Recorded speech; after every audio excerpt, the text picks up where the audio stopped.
Article 13. Validité des repérages avant travaux déjà existants. Il y a un principe intangible dans le droit français, c'est que la loi n'est pas rétroactive.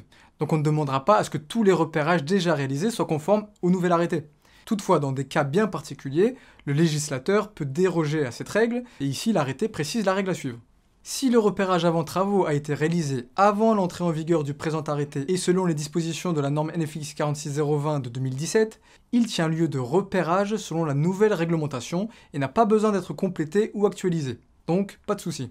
Mais si le repérage a été réalisé avant l'entrée en vigueur du présent arrêté, toujours, mais cette fois-ci selon les dispositions de la norme NFX 46020 de 2008, voire de 2002, l'une des anciennes versions de la norme, eh bien, en cas de programmation de nouveaux travaux relevant de tout ou partie de leur périmètre de recherche, il faut que le donneur d'ordre évalue ses anciens RAT et commande, si besoin, des investigations supplémentaires réalisées selon le présent arrêté.